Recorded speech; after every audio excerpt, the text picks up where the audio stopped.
ગુજરાત પ્રદેશ કોંગ્રેસના વિપક્ષી નેતા અમિત ચાવડાએ આજે પત્રકાર પરિષદમાં માહિતી આપતા જણાવ્યું હતું કે બચુભાઈ ખાવડના પરિવાર જે ભ્રષ્ટાચારમાં ખરડાયેલા છે તેમને મંત્રીપદમાંથી શા માટે દૂર કરવામાં આવતા નથી। ક્યાંક ને ક્યાંક ગુજરાતમાં ભાજપની સરકાર મંત્રીઓને અને પદાધિકારીઓને છાવરતા હોય તેવો તાલ વ્યક્ત કર્યો હતો। જે રીતે ગુજરાતમાં ખુલ્લેઆમ ભ્રષ્ટાચાર થઈ રહ્યો છે એ અધિકારીઓ કર્મચારીઓ અને સત્તા સ્થાને જે લોકો બેઠા છે એમની મિલીભગત વગર કમિશન વગર આ ભ્રષ્ટાચાર શક્ય નથી। એ ભરૂચમાં કોઈ ભ્રષ્ટાચાર થયો હોય, દાહોદમાં થયો હોય, પંચમહાલમાં થયો હોય, મહીસાગરમાં હોય કે વલસાડ કે આખા ગુજરાતમાં કોઈ પણ જગ્યાએ થયો, જે પણ ભ્રષ્ટાચારીઓ છે, જે પણ કૌભાંડ કરવાવાળા લોકો છે એ કોઈ પણ પક્ષના હોય, કોઈ પણ સમાજના હોય, એની સામે એક્શન લેવાની, કડકમાં કડક કાર્યવાહી કરવાની તમામ સત્તા અને મેન્ડેટ સરકાર પાસે છે। કોઈની પણ શરમ ભરવી ના જોઈએ, બધા સામે કાર્યવાહી કરવી જોઈએ।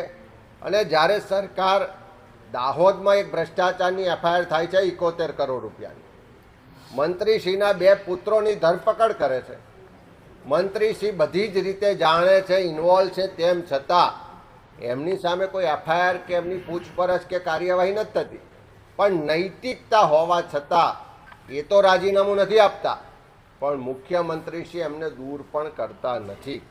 જ્યારે બીજી તરફ ભરૂચમાં એક એફઆઈઆર થાય છે, ત્યાં અમારા કોંગ્રેસના આગેવાન છે, એમના પરિવારના કે એમના માણસોના નામે એજન્સી છે, એની તપાસ થાય છે।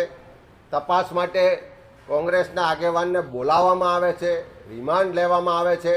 અમે 6 દિવસના રિમાન્ડ પછી પોલીસ જે તથ્યો રજૂ કરશે અને ખરેખર જો એમની સંડોવણી હશે તો કોંગ્રેસ પક્ષ પણ એમની સામે કાર્યવાહી કરવામાં સહેજ પણ ખચકાટ અનુભવશે નહીં। પણ એક તરફ કોંગ્રેસના કોઈ આગેવાનના કોઈ માણસના નામે એજન્સી હોય અને એની ફરિયાદ થાય તો એની પૂછપરછ કરવા માટે કોંગ્રેસનો આગેવાન છે એટલા માટે એને જેલમાં લઈ જવાનો, રિમાન્ડ આપીને પૂછપરછ કરવાની અમને કોઈ વાંધો નથી।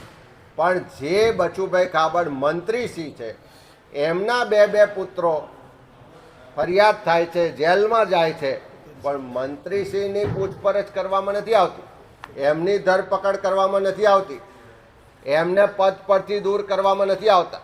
જે જાંબુઘોડા તાલુકામાં જિલ્લા ભાજપના પ્રમુખ સામે પૂરતા પુરાવા છે, એના પોતાના નામે, એની પત્નીના નામે, એના ભત્રીજાના નામે, એના ડ્રાઈવરના નામે એજન્સીઓ છે, પૂરતા પુરાવા હોવા છતાં હજુ એની તપાસ કરવામાં નથી આવતી, એની સામે કોઈ કાર્યવાહી કરવામાં નથી આવતી। મારી સરકારને વિનંતી છે કે છેલ્લા 10 વર્ષમાં ગુજરાતના બધા જ જિલ્લામાં, બધા જ તાલુકામાં મનરેગા યોજનામાં થયેલા કામોની તપાસ કરાવો।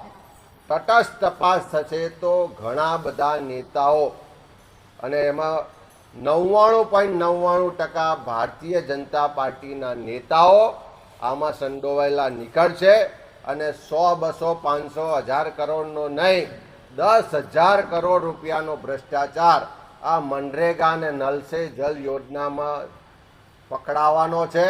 અને સરકાર એક્શન લે કે ના લે, વિપક્ષ તરીકે અમે જે પણ ભ્રષ્ટાચારીઓ છે, કોઈ પણ પક્ષના હશે, કોઈ પણ સમાજના હશે, એની સહેજ પણ શરમ રાખ્યા વગર આ બધા જ મુદ્દા ઉઠાવીશું, સરકાર સામે પણ લઈ જઈશું, વિધાનસભામાં પણ લઈ જઈશું અને જરૂર પડે તો આવનારા દિવસોમાં ન્યાયાલય સુધી જવાનું થાય તો પણ લડત લડીશું। પણ ગુજરાતની પ્રજાના જે પરસેવાના ટેક્સના પૈસા છે અને એને આવી રીતે ઉગાડી લૂંટ કરવામાં આવે એ કોઈ પણ સંજોગોમાં ચલાવી લેવામાં નહીં આવે।